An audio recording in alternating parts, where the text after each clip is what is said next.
नमस्कार सर।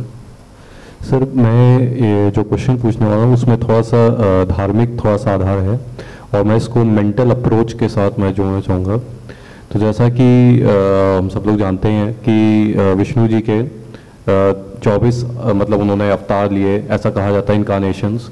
उनमें से जो 10 थे वो कहा जाता प्रमुख कहा जाता, जिन्हें दशावतार भी कहा जाता है। और उनमें से जो एक थे अवतार महात्मा बुद्ध जी, 9वें, ऐसा मतलब जो हमने पढ़ा है 9वें अवतार कहा जाता है। और एक उनके अवतार है परशुराम जी, जो 6वें अवतार कहे जाते हैं। अब अगर दोनों की बात की जाए तो है तो विष्णु जी के अवतार, विष्णु जी का ही रूप है, लेकिन दोनों में देखा जाए तो अंतर बहुत है, एक दूसरे के विपरीत हैं।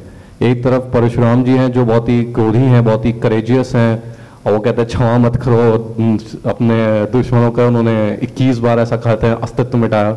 वहीं बुद्ध हैं तो कहते हैं कि क्षमा करो और मतलब उन्हें माफ़ करो और मतलब प्यार से रहो, ठीक है। तो जो शत्रु हैं उनको उनकी बातों में ज़्यादा ध्यान मत दो। तो मेरा ये पूछना होगा इसको मेंटल अप्रोच के साथ जोड़ा जाए तो कौन सही है? मेरे प्रश्न ये है। एग्जैक्टली। देखिए, भारत ने बहुत अच्छे कॉन्सेप्ट दिए हैं। भारत की किसी चीज़ को अल्टीमेट ट्रुथ नहीं मान के चलना चाहिए, बार बार मैं रिपीट करता हूँ। वो बात को बताने का एक तरीका रखते हैं और खूबसूरत तरीका है।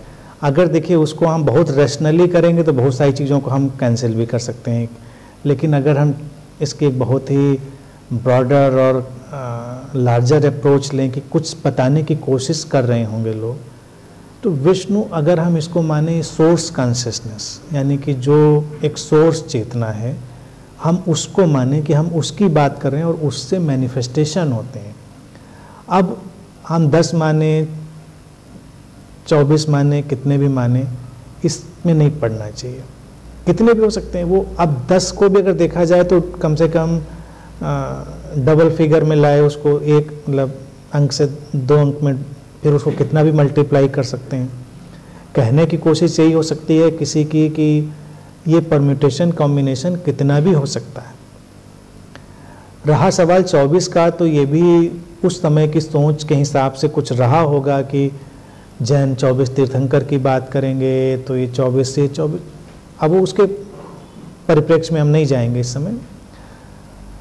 अगर हम विपरीत को देखें और ये कि अगर वो कहते हैं बुद्ध जैसा कंपैशनेट करुणावान व्यक्ति भी उसी चेतना का, उसी सोर्स का मैनिफेस्टेशन है, और एक परशुराम जैसा इतना क्रोधी व्यक्ति वो भी उसी का मैनिफेस्टेशन है, तो कहना वो यही चाहते हैं कि ये एक ही चेतना है, एक ही सोर्स है, और ये दुनिया द्वैत पर खड़ी है, डुअलिटी के मैनिफेस्टेशन पे।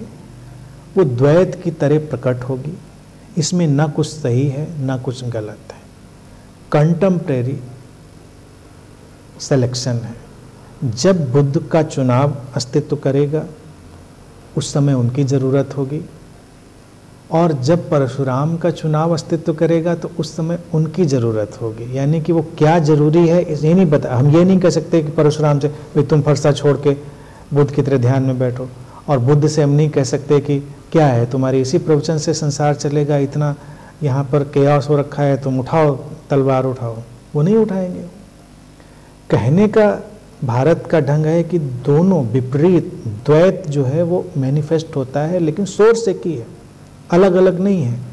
हम उनको मिक्स करें ही क्यों? देश काल तमाम परिस्थितियाँ अलग अलग ढंग से मैनिफेस्ट होती हैं। और परशुराम में देखिए एक और खूबसूरत बात वो कहते हैं, उनको राम ही कहते हैं, राम भी अवतार कहते हैं, और उनको कहते हैं वो भी राम ही है, लेकिन जिनके हाथ में परशु है, फरसा है, जिसके हाथ, जिस राम के हाथ में फरसा है वो परशुराम है। और ये राम, ये अपने ढंग के हैं, मर्यादा पुरुषोत्तम हैं। तो यहाँ तो इतनी वैरायटी, इतना वेरिएशन ऑलरेडी, अगर बुद्ध को छोड़ भी दें तब भी ऑलरेडी बहुत वेरिएशन मैनिफेस्टेशन में। लोग उसको बस यहीं पर अटका कर रख देते हैं कि ये शायद उन्हीं की बात होगी। ये पूरी ह्यूमैनिटी की बात है। यही बात जितने भी गुरु होंगे, मास्टर्स होंगे, बुद्धाज होंगे, उनमें डिफरेंस दिखेगा। सब अलग अलग हैं, किसी की टीचिंग अपने ढंग से जा रही है, किसी की टीचिंग अपने। अब सब तो गुरु की तरह से ही आते हैं, लेकिन क्या हम as a consciousness, source consciousness देखें तो सब एक ही है, गुरु तो एक ही है, सब उतने ही सम्माननीय। लेकिन कोई गुरु किंडरगार्टन की पढ़ाई भी करेगा, यानी टीचर की भी बात देखें तो कोई केजी में भी पढ़ा रहा होगा, तो कोई फिर अगली क्लासेस में कोई रिसर्च स्कॉलर्स को भी पढ़ा रहा होगा। ऑब्वियसली जब आप केजी में पढ़ा रहे होंगे तो पॉपुलेशन ज़्यादा हो जाएगी, तो कोई बहुत पॉपुलर भी हो सकता है, लेकिन वो हो सकता है किंडरगार्टन का ही टीचर हो।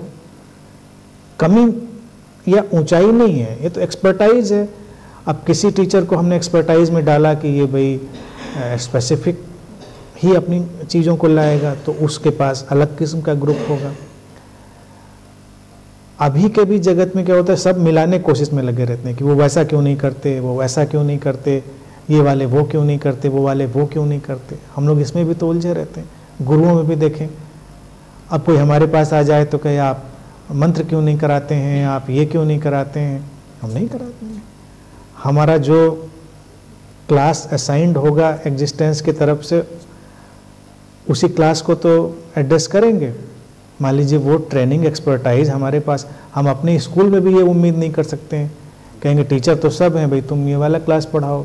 शुरुआत में तो गड्ढमड कर देते हैं हम लोग कि इनको ये दे दो, उनको वो दे दो, लेकिन जैसे से बढ़ता जाता है एक्सपर्टाइज बढ़ता जाता है। वही डॉक्टर्स में भी है एक्सपर्टाइज, सब अलग अलग है। सोर्स एक ही यूनिवर्सिटी है, डॉक्टर्स ने पढ़ाई सब एक ही जगह करी है, सोर्स एक ही है।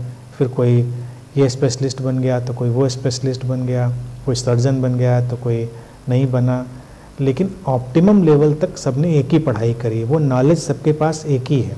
फिर एक्सपर्टाइज आया।